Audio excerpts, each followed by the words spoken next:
Un pueblo perdido en la sierra michoacana, cuyo nombre me pidieron no mencionar, fue el escenario de esta extraña y espeluznante historia de la vida real. La gente del lugar comenzó a darse cuenta de algo que no estaba bien con el padre Juan, cuando un domingo, en plena misa de 12, se presentó en estado inconveniente. Borracho como una cuba, el sacerdote apenas pudo llegar al altar antes de trastabillar y caer vergonzosamente.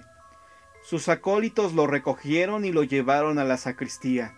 La misa se canceló, y mientras la gente se alejaba murmurando, las beatas que nunca faltaban se persignaron pensando que a su párroco, siempre tan amable, le había entrado el diablo. En verdad, hacía tiempo que el pobre padre Juan padecía de esta enfermedad que se llama alcoholismo, y había logrado mantener el secreto hasta ese día. Y el pueblo, que rara vez es misericordioso, comenzó a evitarlo en lugar de ayudarlo. Cada vez menos gente asistía a sus misas, a pesar de que él había hecho promesas formales de regenerarse. El notorio ausentismo hizo mella en el ánimo del religioso, quien se sumergió cada vez más profundamente en el alcohol. Una tarde, en el autobús de las 4, llegó una carta para él. Era de la diócesis del lugar. Gente importante del pueblo se había quejado de su conducta. Se le ordenaba terminantemente que abandonara el pueblo y se presentara en la cabecera del estado para ser degradado con ignominia, es decir, le retirarían el hábito y dejaría de ser sacerdote. Fue más de lo que esta alma enferma y atormentada pudo soportar. Esa misma noche echó a vuelo las campanas.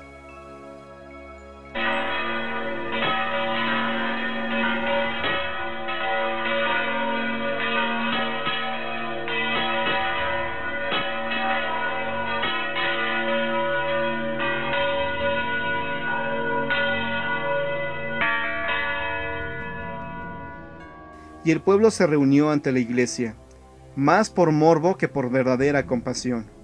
Grande fue la sorpresa y el escándalo que les causó ver al padre Juan, vestido con su indumentaria de oficiante, parado en lo alto del campanario y perfectamente sobrio, dijo: Dios mío,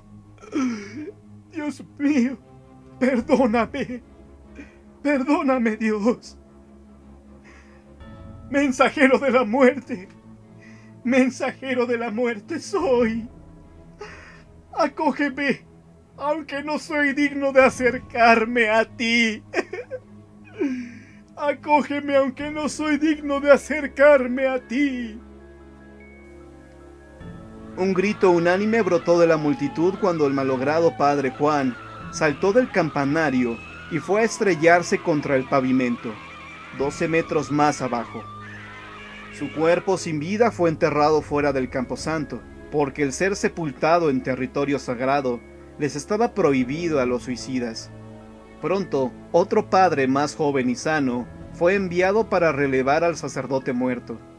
Como la memoria de los pueblos suele ser corta, pronto la gente olvidó al antiguo párroco, cuando el escándalo palideció a fuerza de ser comentado una y otra vez en los portales y en las casas. No pasaría mucho antes de que lo recordaran otra vez.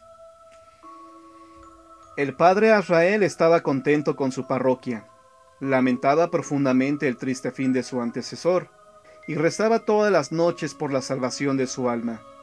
Como hombre religioso, sabía que el padre Juan no tenía perdón según las leyes de la iglesia, pero que Dios, en su infinita misericordia, podría entender que esa alma descarriada solo había cometido el pecado de enfermarse. Azrael era lo suficientemente moderno para comprender que el alcoholismo no era un vicio, sino un auténtico padecimiento progresivo, incurable y mortal, y que en ese sentido no era un pecado, sino una auténtica cruz. Una noche, después de decir sus oraciones y rezar el Padre Nuestro de costumbre por el alma del padre Juan, el padre Azrael creyó escuchar ruidos en la sacristía.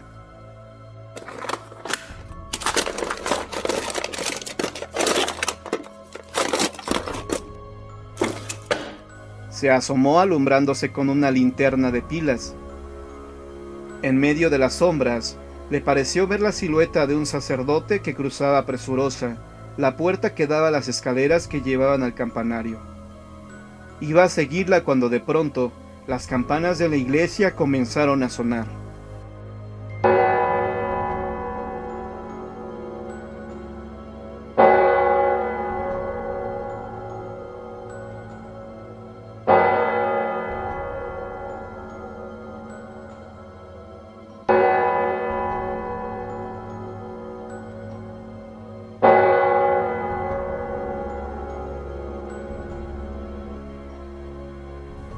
Atónito, el padre Azrael pudo ver cómo las cuerdas subían y bajaban sin que nadie las tocara.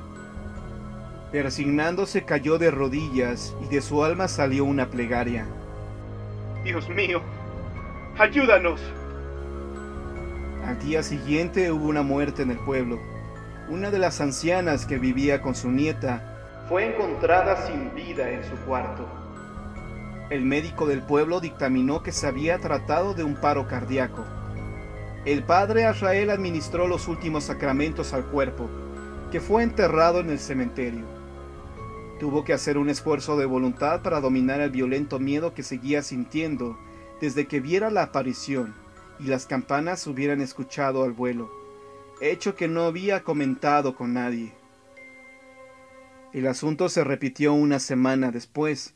De nuevo, Azrael escuchó ruidos en la sacristía y vislumbró la figura de un sacerdote que se parecía mucho al difunto padre Juan, el cual subía por las escaleras del campanario. Las campanas sonaron, y a la mañana siguiente, 2 niños que habían salido al campo fueron encontrados muertos. Se habían ahogado en el río. 2 veces más y otras 2 muertes inesperadas. De pronto, el pueblo comenzó a atar cabos. Eran varios los que juraban que muy tarde en las noches anteriores a los decesos habían visto al padre Juan cruzar la plaza principal. Poco después las campanas se habían echado a rebato, solas. Esto siguió hasta que el pueblo, poseído de un temor religioso, comenzó a esperar con angustia el tañido de las campanas anunciando el siguiente deceso. Todos se preguntaban si serían los próximos, y pronto hablaron del padre Juan como el campanero de la muerte, hasta que el padre Azrael decidió que ya era suficiente. Dios mío, dijo postrado de hinojos ante el Cristo del altar mayor, líbranos por piedad de esta alma atormentada, e indícame en tu infinita sabiduría qué debo hacer para darle la paz que todos tus hijos arrepentidos se merecen. Apoyando la frente en las manos unidas, el sacerdote se sumió en una profunda meditación. Padre nuestro que estás en el cielo, santificado sea tu nombre. Venga a nosotros tu reino. Hágase tu voluntad en la tierra como en el cielo. Perdónalo, Dios mío. Perdónalo, Padre. Él no merecía morir así. Cuando volvió a cobrar conciencia, los primeros rayos del amanecer pintaban el cielo de tonalidades rosadas y amarillas. Tocó las campanas. Al principio, la gente no salió, pero el barrendero del parque vio que era el padre Azrael, quien estaba tocando, y pronto la voz se extendió. Aquello no era el anuncio de una nueva muerte, sino su párroco llamándolos. «Hermanos», dijo el joven cura cuando la mayoría del pueblo se hubo reunido en el atrio de la iglesia. «El alma del padre Juan es un alma perdida que debe ser devuelta al camino de la luz. No podemos sacarlo de donde está sepultado, pero sí podemos celebrar una misa en su honor y perdonarlo de corazón. Solo así evitaremos que las campanas de la muerte vuelvan a doblar en este pueblo. ¿Están de acuerdo conmigo, hijos?» Sí, padre, estamos de acuerdo. Acto seguido, la misa se celebró. Casi toda la gente que rezó por Juan ese día lo hizo por temor, pero algunas buenas almas, entre ellas la del padre Azrael, lo hicieron honestamente, sintiendo auténtica compasión por el viejo sacerdote que se había quitado la vida en un acto de desesperación. El perdón sincero que emanó de estas personas fue suficiente para que la misericordia ejerciera su divina influencia. A partir de ese día, nunca más las campanas del pueblo doblaron lanzando su fúnebre presagio, y alguien, no se supo quién, mandó poner una lápida sobre la tumba de tierra del padre Juan. rematada por un crucifijo. En la blanca losa fueron esculpidas las siguientes palabras: Campanero de la muerte, Dios te ha perdonado.